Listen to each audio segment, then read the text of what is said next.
J'aimerais avoir ma propre boutique, parce que les clients te voient, tu as pignon sur rue. Ils sont nombreux à passer devant. Ta réussite est garantie. Dans la maison, ça ne marche pas. Tu es dans l'ombre, c'est triste, tu n'es pas heureuse. À l'extérieur, avec une boutique, tu peux progresser. C'est ça que j'aimerais.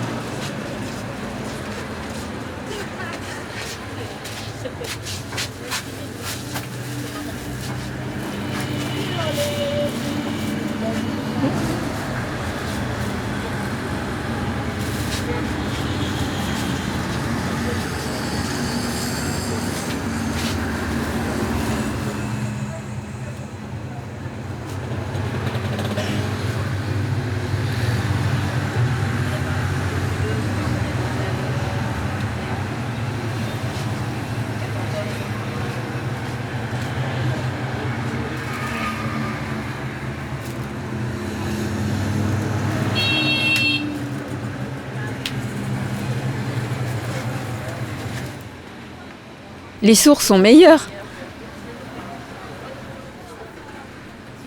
Les entendants font beaucoup de profit, mais pour les sourds, c'est difficile. Il faut qu'on leur passe des commandes. Oui, oui, c'est difficile pour les sourds. Ça ne marche pas bien pour eux. Nous ne sommes pas inférieurs aux entendants. Nous pouvons répondre aux commandes aussi bien qu'eux. Il faut encourager et développer le travail des sourds. Les sourds et les entendants sont à égalité.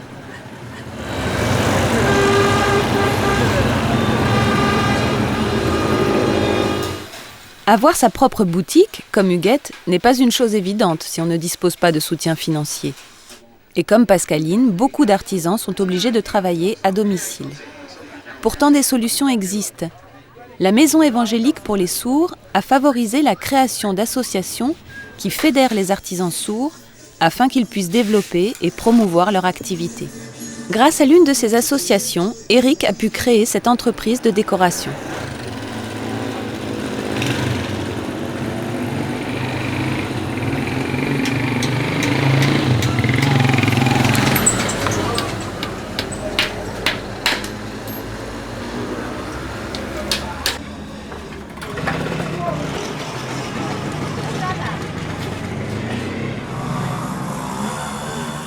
En 2004, nous avons ouvert ce local.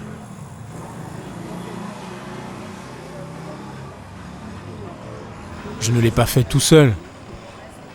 C'est une association du Gabon qui aide les sourds qui nous a aidés à le faire. Les sourds au Bénin peuvent réussir. Pour une personne seule, c'est impossible. Mais si les sourds se regroupent et mettent leur argent en commun, alors ils peuvent ouvrir leur propre atelier.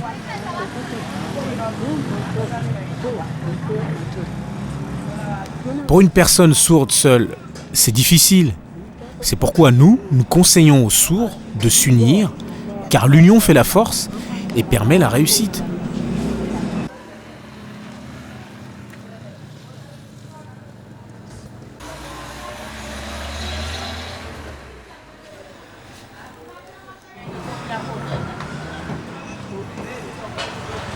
Depuis l'ouverture, nous avons accueilli un premier apprenti, puis un deuxième, et aujourd'hui, nous en avons 4 en formation chez nous.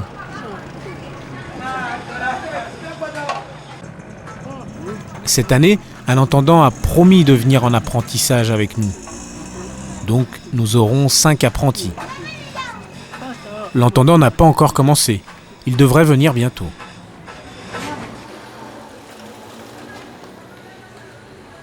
Pour la formation professionnelle, ce n'est pas l'État qui a un centre de formation. C'est des Béninois qui ont appris eux aussi le métier et qui recrutent ces enfants. Le diplôme que les patrons délivrent à ces enfants en fin de formation n'est pas un diplôme étatique. C'est-à-dire ce n'est pas un diplôme qui est reconnu par l'État béninois. Voilà pourquoi on peut dire que la formation que ces enfants reçoivent pour le moment, c'est une formation qui est dans l'informel. Il y a un centre construite par une association.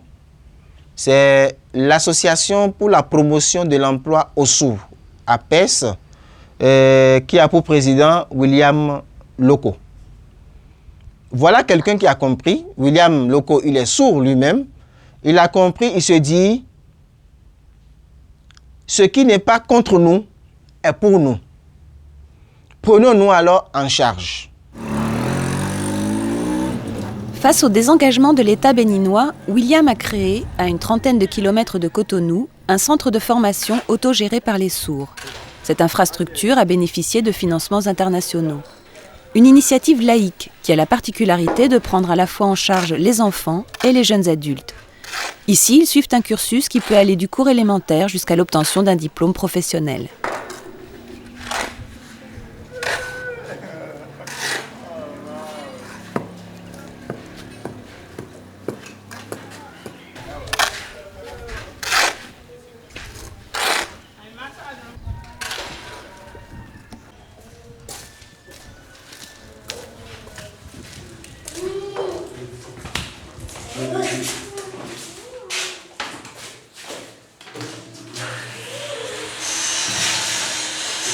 Voilà, Maurice, le responsable de la salle de classe.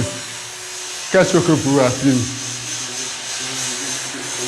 Ah, c'est bon.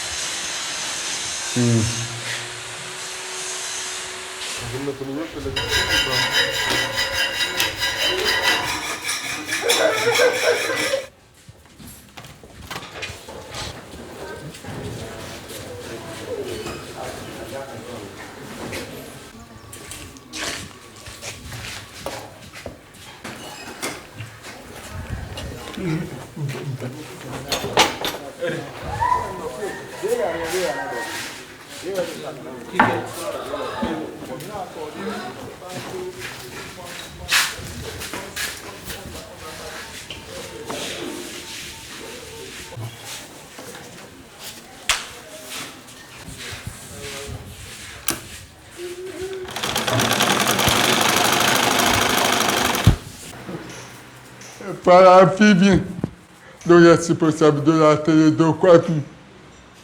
La très occupée. Elle est dans sa sauter avec lui.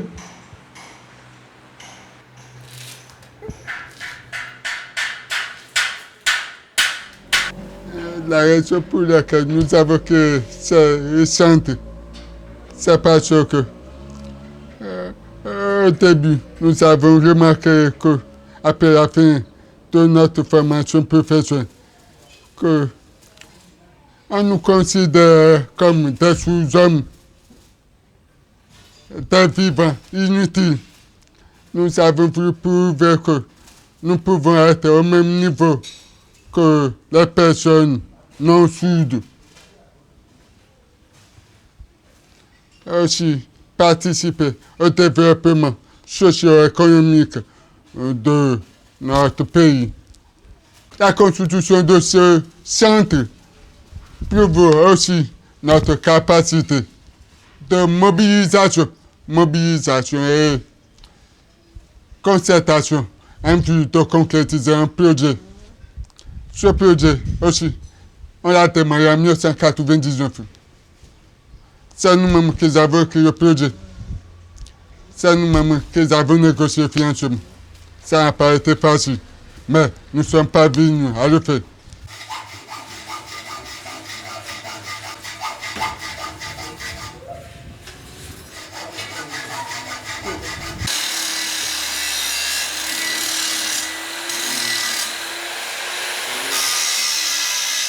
Ici, c'est la télé de Soudou.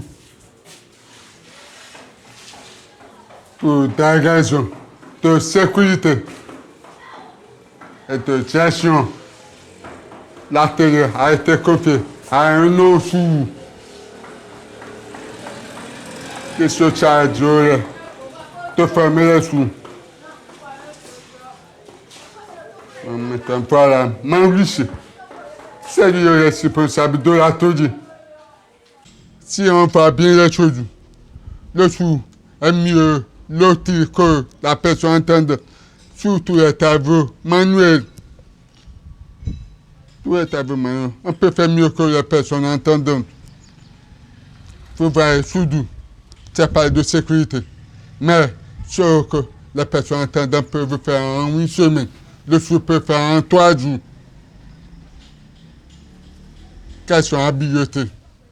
Seulement, il faut plusieurs années encore pour que la mentalité des sourds change au Bénin.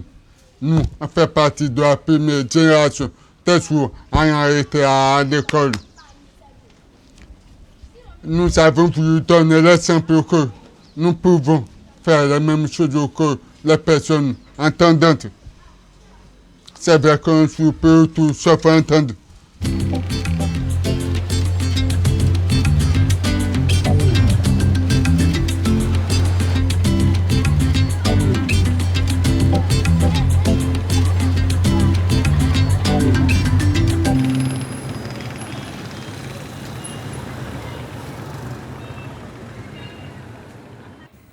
Vous désirez apporter votre soutien à l'Association nationale des sourds du Bénin ou soutenir l'école des sourds béninois?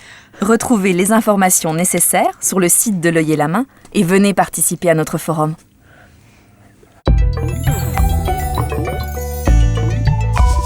Wow.